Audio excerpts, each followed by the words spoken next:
मेरा नाम आनंद रणदीप है और मैं पूना का रहने वाला हूँ। सर आपका स्वागत है एमपीआर की महफिल में। मैं आपसे भी एक सारे सवाल पूछूंगा, आपके टैलेंट के बारे में पूछूंगा और आपका सवाल। धन्यवाद सर।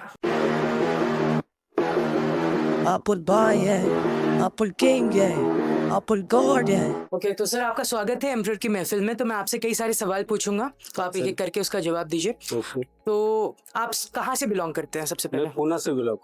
बचपन से आप इधर ही रहे? नहीं, वैसे मैं अहमदनगर से हूँ ओके। और पिताजी का ट्रांसफर होने के बाद यहीं हमने जगह ले ली और अभी स्थायी यहीं पर हूँ। अच्छा, तो आपने स्कूलिंग अहमदनगर में की थी? ऑल इंडिया में स्कूल किया पूरा। अच्छा, ऑल इंडिया में पूरा आर्मी स्कूल में किया। थे पिताजी इसमें। अच्छा, जी। तो अभी यहाँ पे काम करने से पहले आप क्या काम करते थे? मैं एयरपोर्ट में सिक्योरिटी गार्ड था। Security guard. जी। अच्छा, पूना एयरपोर्ट। हाँ। तो आपका एक्सपीरियंस कैसा था वहाँ पर सिक्योरिटी गार्ड में, एयरपोर्ट पे? बहुत अच्छा रहा। अच्छा। यानी कहा जाए कि फिर बाद में मेरे को हम्म सिक्योरिटी ऑफिसर बनाया गया हम्म लास्ट 10 इयर्स। तो आप जब पहली बार किसी सेलिब्रिटी से मिले, कोई बड़ा एक्टर, तो आपका वो एक्सपीरियंस कैसा था? बहुत ही अच्छा था। पहली सबसे बार पहले क्या एक्टर कौन था से थे? कि एक्टर्स को देखा अच्छा तो उससे फोटो निकालना चाहता था, अच्छा अच्छा। तो डर डर के उनके पास गया, बोला सर जी आपके साथ मुझे फोटो निकालना है। हम्म बोले कोई बात नहीं, आ जाओ। हम्म तो उन्होंने मेरे साथ ये फोटो भी निकाले। अच्छा, तो ये एल्बम हम आपको आगे दिखाने वाले हैं। तो आपको याद है सबसे पहले एक्टर जिसके साथ आपने फोटो खिंचाया था? सबसे पहला सबसे पहले 1988 में शशि कपूर के साथ। शशि कपूर के साथ। हाँ, और जो पहला एक्टर आपने देखा हो, कभी दूर से ही देखा हो बट फोटो खिंचा नहीं पाए? वो था विलेन था। अच्छा। बहुत पुराना विलेन था, उसका नाम रूपेश कुमार। रुपेश कुमार। हम्म। अच्छा, तो आप स्केचेस भी बनाते हैं, तो ये जो स्केचेस का जो शौक है वो कब से चढ़ा था आपको? वैसे तो मैं बचपन से ही करते आ रहा हूँ, मुझे शौक था। तो मैं कोई क्लासेस ज्वाइन नहीं किया, कुछ नहीं किया। अच्छा। और मैं जिस स्कूल में पढ़ा हूँ वहाँ पे कोई सब्जेक्ट नहीं था ड्राइंग का। अच्छा। तो मैंने ये सीखा कैसे कि पिक्चर हॉल में, अच्छा। पिक्चर हॉल के बाहर जब पोस्टर लगते हैं हीरो के, हाँ। तो वो कैसे बनाए जाते हैं। मैं घंटों घंटों वहाँ खड़ा रहता था, तो वो कैसे बनाते हैं घर आके मैं वैसे ही ट्राई करता था। अच्छा। थोड़ा सा टेढ़ा मेढ़ा होता था। 10-12 करने के बाद एक अच्छा सा होता था। अच्छा तो ऐसे करते करते मेरा लगाव जो है बढ़ते गया। अच्छा, तो आपको फिल्में देखने का शौक था बचपन में? मैं तो हर हफ्ते एक फिल्म जो आती थी वो अच्छा। देखता था, और ज्यादा से ज्यादा 60, 70, 80 ये 30 साल की पिक्चर ही मैं देखता हूँ ज्यादा। तो आपको याद है कोई ऐसा पोस्टर जो आपने देखा हो जो बहुत अच्छा लगा और आपने बहुत बनाने की कोशिश की? हाँ, जो एक पिक्चर आई थी अमिताभ बच्चन और विनोद खन्ना की। अच्छा। शायद पिक्चर का नाम नहीं मालूम, पर विनोद खन्ना का पोस्टर बहुत अच्छा लगा था मुझे। अच्छा। तो मैंने स्केच किया उसको। हाँ, तो आपने परिवार वालों को बताया था? हाँ, सबको मालूम है। तो सबने इंकरेज किया था? हाँ, अरे अच्छा। बोलने लग गए आप तो ये बनाने लग गए हैं, हमारा भी बना दो। तो अच्छा। मैंने बहुत से लोगों का बना के भी दिया है। तो आपको याद है आपने सबसे पहला स्केच जो बहुत मेहनत करके बनाया हो, बहुत दिन लगाया हो, बहुत बढ़िया भी बना हो? तो ऐसा कोई स्केच जो आपने बहुत दिन लगाया अभी हो? फिलहाल आपको दिखाने के लिए नहीं है, पर अच्छा। विनोद खन्ना का है। विनोद खन्ना का। उसके बाद मैंने बहुत से ऐसे स्केच बनाए जो है मेरे पास अभी प्रेजेंट। अच्छा अच्छा, तो मेरे को ये पूछना है कि आप ये एयरपोर्ट सिक्योरिटी की नौकरी में कैसे है? मैं एक तो पहले और इसका रीजन क्या था? आर्मी में था। अच्छा। आर्मी से कुछ कारण मेडिकल अनफिट से मैं बाहर आया, अच्छा।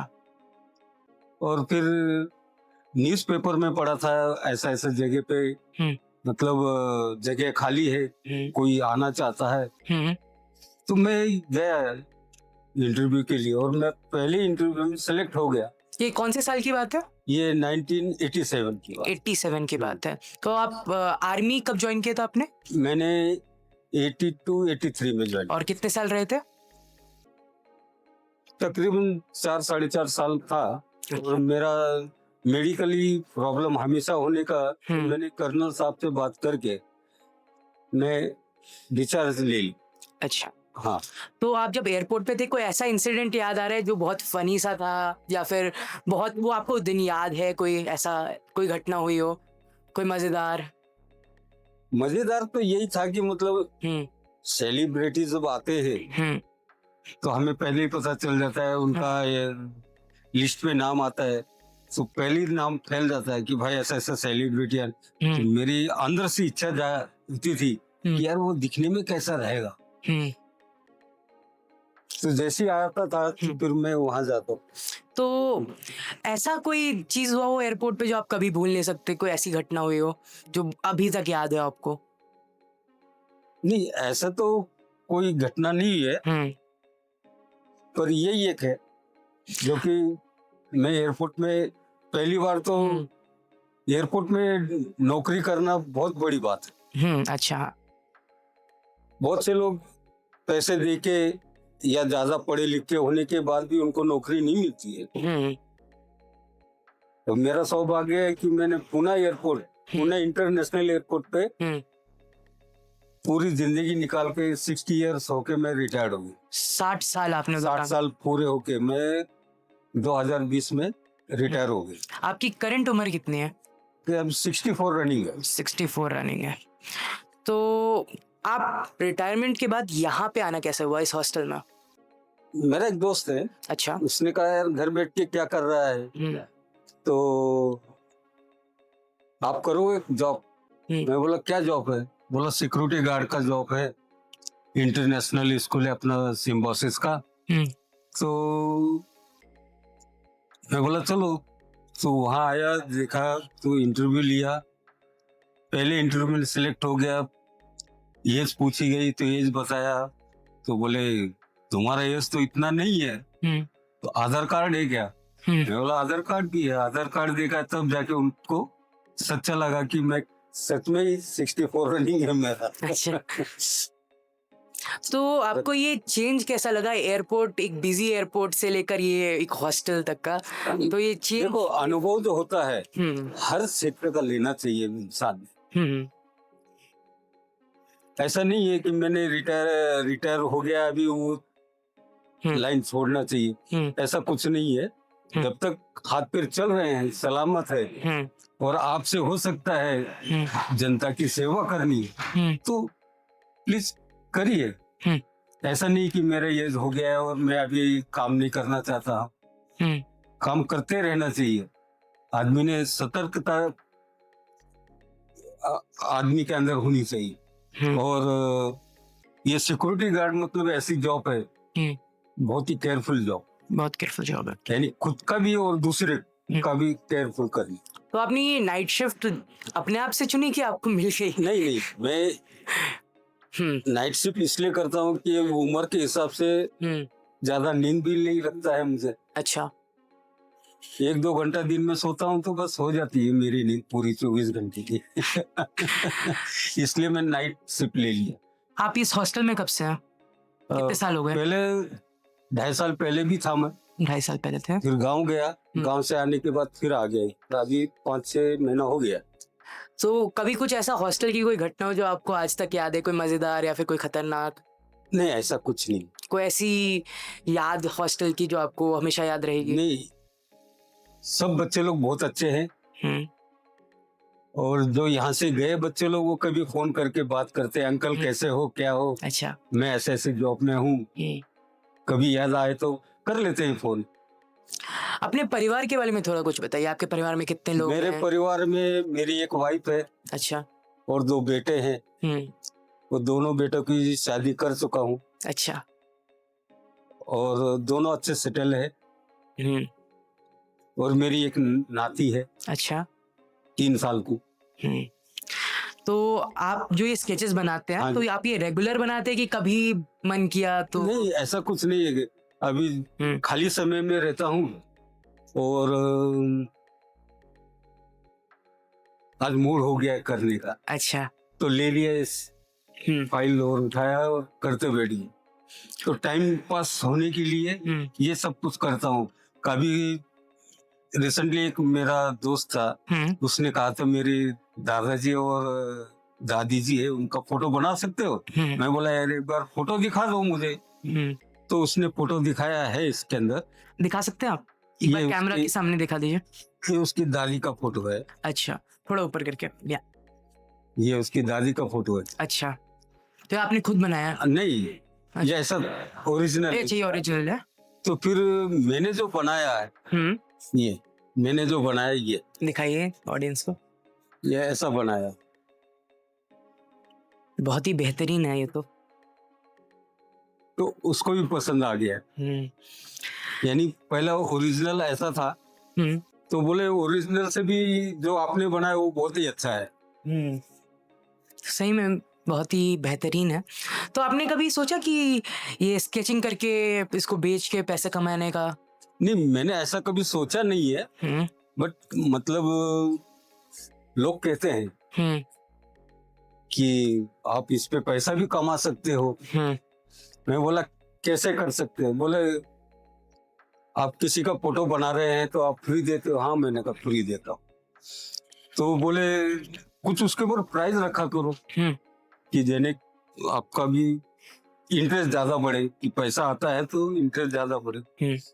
तो उसके बाद उन्होंने ऐसा किया है, और अभी मैं बाहर से भी ऑर्डर लेता हूँ। अच्छा, तो आपके लिए आर्ट का मतलब क्या है? आर्ट का मतलब ये अपनी कला दूसरों को दिखाना कि मेरे में ये कला है, उसको छुपा के नहीं रखना है, उसको दूसरों से भी बांटना है। बात करके अपनी कला उनको दे दो, और उनको कहो कि ये बहुत अच्छा है, टाइम पास के लिए भी है, और आप इसमें पैसा भी कमा सकते हो। तो ऐसा करके मैंने बहुत से लोगों को ट्रेनिंग भी दी है। आज वो कर रहे हैं, पूरी स्कूल में है अभी। अच्छा, तो आपको क्या लगता है कि आजकल के लोग ये जो आर्ट है, स्केचिंग है, इन सबको सीरियस लेंगे? नहीं, आजकल जो ये आर्ट चल रहा है ना, ये अभी भी जिंदा उतना ही है जितना पहले था। अच्छा, आज भी इसकी वही वैल्यू है जो पहले वैल्यू थी। जो आज भी कैमरे बहुत से आए हैं, अच्छे अच्छे कैमरे आए हैं, चाहे तो सीन ले सकते हैं, चाहे कैसा भी आप फोटो ले सकते हैं, और ये जो चीज है वो कैमरे से बहुत ही अलग। आप अपने बचपन के बारे में कुछ बताइए, कुछ ऐसे कोई लम्हे जो आपको याद हो, या फिर आपके बाबूजी माताश्री ने कुछ बोले हो? एक बार मैं ये चीज घर पे ऐसे टेबल पे बना रहा था, तो पिताजी ने देखा ये क्या कर रहा है, पढ़ रहा है कि नहीं पढ़ रहा है। तो मेरा पढ़ाई हो चुका था और मैं ऐसा रख दिया था। अच्छा, काफी किताब साइड में रख दी और ड्राइंग बनाने लग गया था। तो पिताजी ने देखा ये ड्राइंग में अच्छा दिख रहा है, तो उन्होंने ड्राइंग बोर्ड लेके आए। अच्छा, और एक टी लेके आए 1974 में। अच्छा, तो ड्राइंग बोर्ड था बड़ा वाला, 4 रुपए का लेके आए। अच्छा, और टी था ये बड़ा वाला टी लकड़ी का, वो 3 रुपए का मिला। अच्छा, और आने के बाद बोले मेरा नाम लेके पुकारा, आनंद इधर आओ। बोला क्या डैड? तो ये तुम्हारे लिए लाए। अच्छा, मैं बहुत खुश हो गया। यानी वो पल और आज का पल, जब भी मैं ड्राइंग बनाता हूँ तो मुझे मेरे डैडी की याद। अच्छा, अगर आप एक कोई ऐसी सेलिब्रिटी से वापस मिल सके तो कौन सा होगा जिससे आप मिलना चाहें?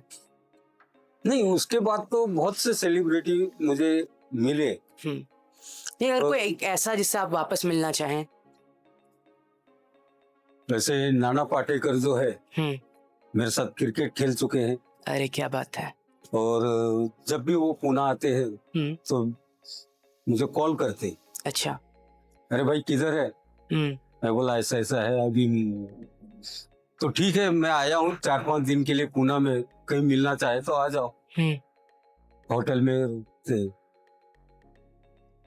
तो ऐसे सेलिब्रिटी आते हैं, फोन नंबर लेके जाते हैं। मैंने उनको अपना ये भी दिखाया तो बोले ठीक है, किसी दिन मैं मुंबई बुलाऊंगा आपको और वहां से अपने घर का कुछ स्केच बना लूंगा। लाइफ का कोई ऐसा सीक्रेट है जो आप या फिर कोई टैलेंट जो आपने अभी तक किसी को नहीं बताया हो? नहीं, ऐसा कोई टैलेंट तो आपको सिनेमा में इंटरेस्ट था, तो आपका मन नहीं किया कि उसी लाइन में जाने का कभी? था। एक्टिंग या फिर कोई वैसे फिल्म बनाने का? जब मैं स्कूल लाइफ में था, कॉलेज लाइफ में था, तो ड्रामा में काम किया था। अच्छा। तो वो ड्रामा हमने अपने स्कूल में बिठाया था। अच्छा। बिखरे मोती। बिखरे मोती। हाँ, तो जिसमें कि 4 भाई रहते हैं। किसान दिखाया है, एक किसान के 4 लड़के रहते हैं और उम्र के हिसाब से वो किसान गुजर जाता है। अच्छा। तो चारों भाइयों में बाद में लड़ाई झगड़ा जमीन होता के है लेकर। कि जगह मेरी अच्छा। है, मेरी होती है। आपको कोई उसका कोई डायलॉग याद है अभी बिखरे मोती का? बिखरे मोती का कोई लाइन? डायलॉग एक ही था। अच्छा। कि सरपंच आता है उनकी लड़ाई छोड़ने के लिए, बोलता है, बड़े लड़के को बोलता है, नहीं, चारों को खड़ा कर देता है, बोलता है एक एक डंडा लो, उसको तोड़ो। तोड़ने के बाद वो तोड़ देता है, बोला टूट गया ना। चारों लकड़ी उठाता है, इकट्ठे बांध के उनको बोलता है अभी तोड़ो। तो नहीं टूटता है। क्यों नहीं टूटा? बोला ये 4 है। यानी एक साथ तुम रहोगे तो तुमको तोड़ने वाला कोई नहीं है। तुम अलग अलग हो जाओगे, तुम्हारे टुकड़े होते रहेंगे। क्या बात है। तो वो एंड में ये डायलॉग था और उसके बाद बिखरे मोती ऐसा आ गया। आपकी कोई ऐसी फेवरेट फिल्म कोई जो आपने बहुत बार देखी हो और आपको बहुत ही हर एक सीन याद हो, जैसे शोले हो गई, कोई ऐसी फेवरेट फिल्म कोई मनपसंद? शोले तो बहुत बात की फिल्म है। उससे पहले मैंने सुनील दत्त और तनुजा की पिक्चर आई थी मिलन, तो मैं कई बार देख चुका हूँ। मुझे बहुत आज भी मूवी लगती है कभी टीवी पर या मोबाइल पे देखता कि उसके जो गाने हैं लता जी और मुकेश जी ने गाया है और मेरा फेवरेट सिंगर मुकेश जी। अच्छा, तो आपने बताया आप आर्मी बैंगलोर से हैं, आर्मी, आपके डैड आर्मी में थे? हाँ जी। हाँ, तो आपका बचपन क्या स्ट्रिक्ट था या फिर? नहीं, हमारे घर में डिसिप्लिन जो था, पिताजी आर्मी में होने के कारण हम सबको डिसिप्लिन में रखा था। अच्छा। इतने बजे उठना है, ये करना है, वो करना है, यानी शाम तक सोने तक एक टाइमिंग सेट किया हुआ। तो पिताजी डिसिप्लिन में रखने की वजह से हम भी अपने बच्चों को डिसिप्लिन में अभी तक रखा है और उनको भी बोला है कि एक नियम से आप चलो। तो आप आजकल के नौजवानों को क्या कोई एडवाइस की लाइफ क्या है या फिर क्या कुछ नौजवानों को मैं यही बोलना चाहूंगा कि देखिए कि उम्र के हिसाब से आदमी भला ही उम्र में ज्यादा हो और उसकी उम्र ना दिखे, इसलिए आप सुबह उठ के फ्रेश हो जाओ, आपकी पढ़ाई लिखाई करो, उसके बाद टाइम मिले तो जरा खेलने के लिए जाओ, वहां से आओ, नहा धो स्कूल कॉलेज चले जाओ और एक डिसिप्लिन में रहो। उससे आपकी तंदुरुस्ती भी अच्छी रहेगी, शरीर भी अच्छा रहेगा। बस यही मैं कहना चाहता हूँ अपने नौजवानों को, जो मैं अपने बच्चों को के साथ रहता हूँ, वैसे ही आप भी डिसिप्लिन में रहो। यही मेरे यानी सब बच्चों से। अच्छा, तो आप एक एल्बम कैरी करते हैं? हाँ, जो फोटो वाली, ये 88 से मैंने ये एल्बम रखा है। फोटो है, बहुत से सेलिब्रिटीज का फोटो है। तो ये 88 से कैरी कर रहे हैं, तो कैसा ये आपको मन किया कि ऐसे फोटो एल्बम कैरी करते हैं ना? नहीं, एक्चुअली हुआ क्या कि एक तो दिल में खुशी हो गई कि इतने बड़े सेलिब्रिटी के साथ मैं फोटो खिंचवा रहा हूँ, तो दिल में ऐसी खुशी थी और यंग था मैं उस वक्त। अच्छा। तो फिर मैंने फोटो खींची, फोटोग्राफर से वो कॉपी लिया, मैंने अपने रिश्तेदारों को दिखाया, देखो ये लोग आते हैं एयरपोर्ट में, और उनके साथ मैंने अपनी फोटो निकाली है। वाह वाह, बहुत अच्छा है ये। और कुछ बातें जो आप शेयर करना चाहेंगे ऑडियंस के साथ, ऐसा कुछ? नहीं, ऑडियंस को मैं इतना ही कहना चाहता हूँ कि मतलब माँ बाप जो है अपने बच्चों को उसमें किस विषय पर रुचि है, किस विषय में, ये किस सब्जेक्ट में वो ज्यादा इंटरेस्ट रखता है, तो उसको उसी इंटरेस्ट से उसको वो किताबें या कुछ इंस्ट्रूमेंट लगते हैं वो खरीद के देते जाओ, और देने से उसका हौसला और बढ़ता है। अच्छा, उसमें क्या होता है कि उसको इंटरेस्ट ज्यादा आता है कि उस सब्जेक्ट में अपना ध्यान लगाए। आपको लाइफ के लेकर क्या है, आपका नजरिया क्या है आपका जिंदगी को लेकर? जिंदगी देखो, जिंदगी एक ही बार मिलती है, और उसको अच्छे से इस्तेमाल करो, दूसरों के काम आओ, और इस जिंदगी में अपनी कुछ ऐसी काम करो जिससे आपका नाम हो। यानी आप इस जिंदगी से जब चले जाओगे तो पीछे लोगों ने आपका नाम निकालना होता है, ऐसा कुछ समाज के साथ कार्य करो। तो आपकी कोई ऐसी ख्वाहिश थी जो आप पूरी करना चाहते थे बट हो नहीं पाई, या फिर अभी भी कोई ख्वाहिश है ऐसी जो आप पूरी करना चाहते हो? मेरी ख्वाहिश तो यही थी, और वो हो गई पूरी, कि जितना मैं पढ़ा लिखा हूँ, और मैंने उसी वक्त ठान लिया था कि मेरे बेटे भी, खुदा की आशीर्वाद से 2 बेटे हुए, लड़की नहीं हुई मुझे। मैं चाहता था लड़की भी हो जाए मुझे, पर नहीं। तो मेरी वो उस वक्त की इच्छा थी कि जितना मैं पढ़ूं उससे 2-4 बुक मेरे बेटे पढ़े। अच्छा।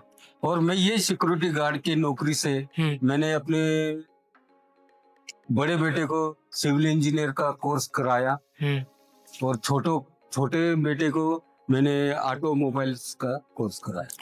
आपको किताबों का शौक है? किताबों को इतना शौक नहीं है, पर जितना मैं आर्ट का शौक ज्यादा हूँ। अच्छा। अभी कभी स्केच बना लेता हूँ, तो वो मूड नहीं हुआ तो फिर मैं ऐसे आर्ट में नाम भी लिख लेता हूँ। ये ऑडियंस को थोड़ा दिखा दीजिए। ये ऐसे नाम लिखता हूँ मैं। अच्छा, बेहतरीन। अगर आपको 24 घंटा मिले, आप उस 24 घंटे में आपको खुली छूट है, आप कुछ भी करेंगे, तो ऐसा क्या करेंगे आप? क्या आपको कोई काम नहीं है, 24 घंटे आप पूरे खाली हैं, तो आप क्या करना चाहेंगे उस 24 घंटे में? आप घूम सकते हैं, फिल्म देख सकते हैं, ड्राइंग कर सकते हैं, ऐसा क्या करेंगे आप? मेरी तो इच्छा है कि टाइम मिले तो आदमी ने वही करना चाहिए जिसका वो मन करे। किसी के दबाव में आके कोई काम करने से वो सही नहीं होता है। अपनी जो इच्छा है, अपना जो मन करे वो काम करे। अभी मेरी इच्छा है, इधर टाइम मिल गया, मैंने आर्ट बना दिया, ऐसे फोटो बना दिए, तो मेरी इच्छा यही है कि वक्त जो है किसी को रुकता नहीं है। हम उस वक्त का इंतजार कर रहे हैं, और वो वक्त आ गया है, और मुझे वो मिल गया है टाइम, तो उस टाइम का हमने अच्छा इस्तेमाल करना चाहिए। आपकी लव मैरिज हुई थी कि अरेंज मैरिज हुई? नहीं, मेरी तो अरेंज मैरिज है। अच्छा, आपका परसेप्शन क्या है प्यार के प्रति? मतलब आप क्या सोचते कि वो प्यार होता क्या है? आपका क्या परसेप्शन है? नहीं, देखते कैसे है प्यार को? जिंदगी को हमेशा अपनी खुशी से हर पल निकालो, खुश रहो, दूसरों को भी खुश रखो, यही एक जिंदगी है, और क्या है।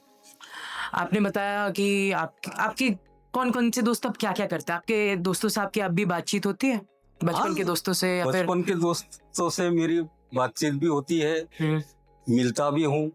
कभी मैं जाता हूँ दिल्ली, तो दिल्ली में मेरे दोस्त लोग हैं। अच्छा। पवन कुमार शर्मा, जो मेरे बचपन का खास दोस्त है। फिर मैं कभी जबलपुर जाता हूँ, तो वहाँ विजय कुमार नायडू है। अच्छा। यानी वैसे बहुत से दोस्त लोग हैं, पर जो सुने लोग हैं वो मिलते हैं, कभी बोलते हैं आ जाओ, तो कभी पुणे भी आते हैं, वो रहते हैं 2-4 दिन, मैं पुणे घुमा के लाता हूँ उनको, तो ऐसा चलता है। जैसे कि मैं अभी नया हूँ पुणे में, हाँ जी। तो आप क्या कुछ सजेशन देना चाहेंगे कि पुणे के प्रति, या कहाँ घूमे, या फिर क्या क्या चीजें ऐसे करे पुणे में आके? देखिए, एक तो आप पुणे में आए हो, आपको पुणे घूमना है तो मैं घुमा लाता हूँ। और बहुत से ऐसी जगह हैं जो पुणे में ऐतिहासिक जिसे कहते हैं, जैसे महात्मा गांधी का आगा खान पैलेस है। अच्छा। जो नगर रोड पे, हाँ, नगर रोड पे है। आगा खान पैलेस, तो वो बहुत अच्छा है। और आपको फोटोग्राफी का इसका शौक है तो वहाँ आप अच्छे से पिक्चर या फोटो निकाल सकते हो। अच्छा। वैसे पुणे में शनिवारवाड़ा है, देखने लायक है। आज ही मैं शनिवार वाला गया था। पेशवे के जमाने से, यानी शिवाजी, जो छत्रपति शिवाजी, उनके जमाने से। आपको खाने पीने का शौक है? मैंने ऐसा कुछ रखा नहीं कि मुझे यही अच्छा पसंद है, कुछ नहीं। फेवरेट फूड नहीं है आपका? मैं फेवरेट नहीं रखा कुछ भी। आप पुणे में इतने साल से रह रहे हैं, कोई जगह जो आपकी बहुत पसंद की हो, या फिर कोई ऐसी जगह जहाँ से आपकी बहुत सारी यादें हो? नहीं, मेरा तो ऑल इंडिया में घूमना हुआ है पिताजी के साथ। आपको घूमने का शौक था? नहीं, पिताजी के हर 4 साल 5 साल के बाद ट्रांसफर होती थी। तो फिर वहीं मेरा स्कूल कॉलेज भी बाहर ही हुआ है। और 82 में हम इधर पुणे में आए पिताजी का ट्रांसफर होने के बाद, तो हम यही बस गए। कोई ऐसी जगह जहाँ से आपकी बहुत सारी यादें जुड़ी हो? बहुत सारी यादें तो मेरी गांव में है। अच्छा। मैं हर साल 1.5 साल के बाद अपने अहमदनगर वहां जाता हूँ। एक तो दिन रहता हूँ और आ जाता हूँ।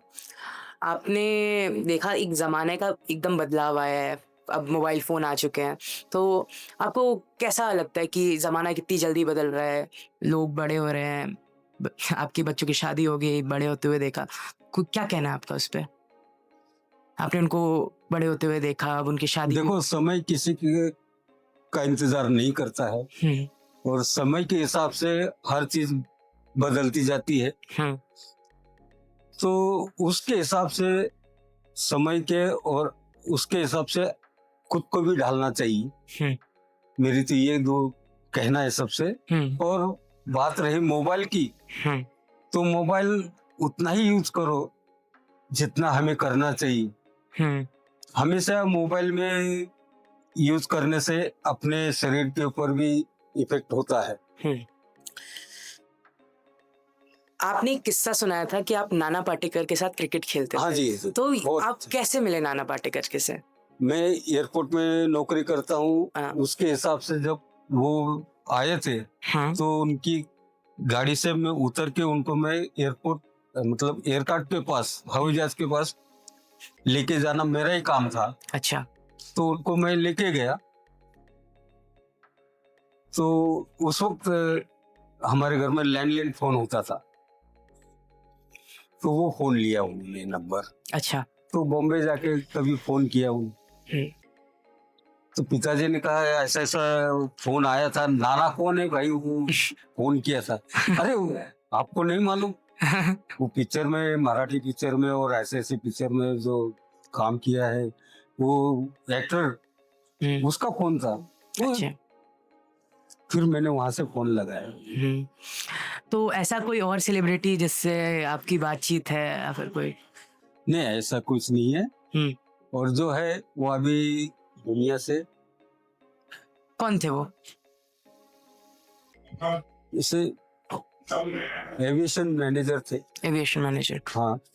जो पीजे जकार्दा, अच्छा, ग्रुप कैप्टन एयरफोर्स के, जो हमारे यहाँ मैनेजर थे, बहुत अच्छे आदमी। वैसे उनके बाद फिर आए थे UR डबीर, वो भी ग्रुप कैप्टन थे, वो भी बहुत अच्छे आदमी। तो आपके पास नाना पाटेकर के साथ कोई तस्वीर? जो आपने? नहीं, उस वक्त कैमरा नहीं था, अच्छा। मोबाइल भी नहीं था। हाँ हाँ।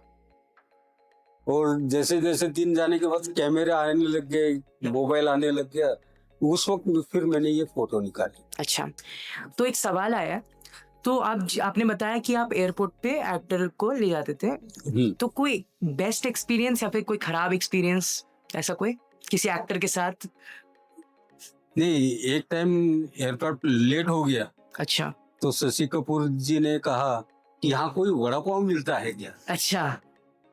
मैंने कहा एयरपोर्ट पे तो नहीं मिलता है, पर थोड़ा बाहर जाने के बाद मिल जाए। ये लो 100 रुपया और जितना भी है लेके आओ। अच्छा। तो उसमें उस वक्त 1.5 रुपए का वड़ा पाव आता था। अच्छा।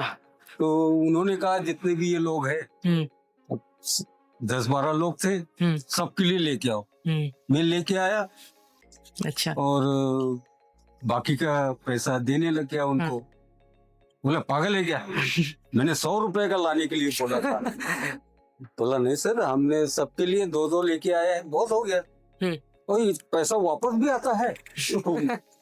जोक के टाइप की बात। रखो तुम रखो, ऐसा बोल के। तो अभी हम ये एपिसोड खत्म करने वाले हैं, तो आपको कुछ कहना है ऑडियंस से? नहीं, ऑडियंस से मैं इतना ही कहूंगा कि अपने बच्चों को डिसिप्लिन में रखे और ज्यादा मोबाइल ना दे। कम से कम मोबाइल से दूरी रखे, बहुत ही अच्छी बात है। और इतना कह के मैं आपसे, अब आपके हम आर्ट और एल्बम दिखाएंगे ऑडियंस को। हाँ, तो शौक से देखिए। सर बताते जाइए। ये हाँ, ये विनोद खन्ना जी का है। हाँ, फोटो ये आपने 2018 में बनाया था? हाँ, 2018 में बनाया था। अच्छा। ये तेंदुलकर का है। अच्छा। जिस वक्त उन्होंने 100वां क्या बोलते हैं इसको, शतक बनाया, उस वक्त ये फोटो आया था पेपर में। अच्छा। तब मैंने बनाया। ये लता जी, ये आपने कब बनाया था? ये मैंने बनाया लता जी गुजर जाने के बाद। अच्छा। तो उनकी याद में मैं अपने पास ही रखता हूँ। अच्छा। ये तो आपने ये नाम लिख के, मतलब हाँ, राइटिंग, कैलीग्राफी। हाँ। ये राजीव गांधी। ये कब बनाया था आपने सर? 2020 में? 2020 में बनाया था। अच्छा।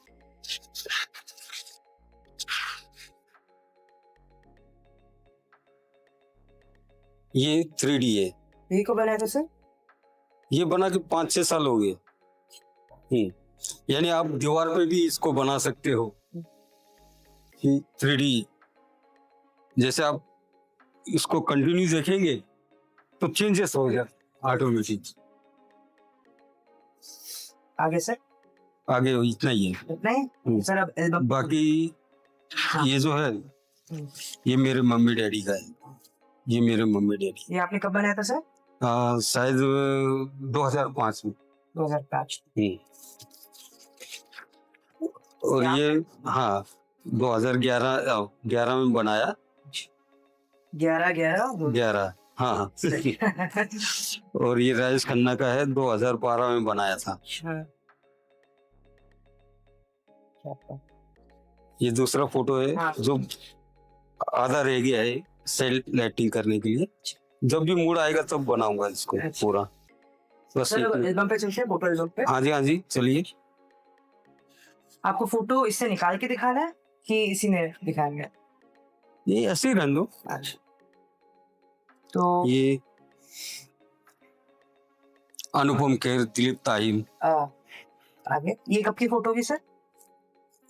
Any idea? 1990 की है। 1990। हाँ जी। Yes, okay.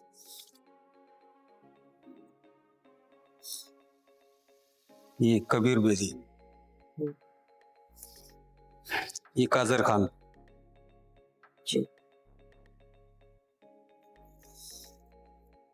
अमरीश पुरी। ये कमल हसन। ये कब की फोटो हुई सर कमल हसन सर वाले? 2001।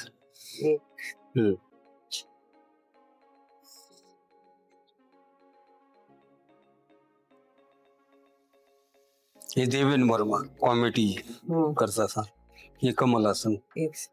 जी प्रेम चोपड़ा। चोपड़ा। जैकी श्रॉफ। ये जैसे श्रॉफ। जी ये मराठी एक्ट्रेस विक्रम गोखले। और ये जो मैंने पहला सेलिब्रिटी था ये रुपेश कुमार। ये कब की फोटो है सर? 1989। ये 1989 की रुपेश कुमार। रुपेश कुमार। ये आपके दोस्तों। ये दोस्त लोग हैं। और ये शशि कपूर। शशि कपूर। ये वड़ा पाव वाले हैं? हाँ यही 88 में 1988। तो इसी दिन ये वड़ा पाव हुआ था। ये हमारे जनरल मैनेजर। एविएशन वाले? हाँ एविएशन वाले। अच्छा। जो पीछे जकादार। और ये हम 3 और एक ये ड्राइवर। जी कब की होगी सर ये? 91 की 26 जनवरी के दिन। 26 जनवरी। ये 26 जनवरी 1991 में संडे था। अच्छा। और संडे के दिन जो किर्लोस्कर कंपनी है उसके ओनर संतोष राव लक्ष्मण राव किर्लोस्कर उनकी कार है ये। वो उस दिन एब्रॉड जा रहे थे तो उनको एयरक्राफ्ट में बिठाने के लिए आए थे। तो सर मेरे को बहुत अच्छा लगा आप जुड़े एम्परर की महफिल में। तो आपको कैसा लगा ये पॉडकास्ट? इस ब्रॉडकास्ट से मुझे और जो सुनने वाले हैं मैंने तो दिमाग में भी ख्याल में कभी आया नहीं था कि मेरा ये आज इंटरव्यू होगा और मैं पब्लिक के सामने ऐसा मतलब आ जाऊंगा। मेरे दिल में भी नहीं था। और आपके माध्यम से आज मैं पब्लिक में मेरा नाम हो रहा है धीरे धीरे। तो मैं शुक्रगुजार हूँ। मैं आपका बहुत बड़ा धन्यवाद देता हूँ। अरे सर। और बस ठीक है सर, ऐसे ही स्केचेस बनाते रहिएगा। हाँ जी। एंड मिलते हैं जल्द एक नए एपिसोड एक नए पॉडकास्ट के साथ। धन्यवाद।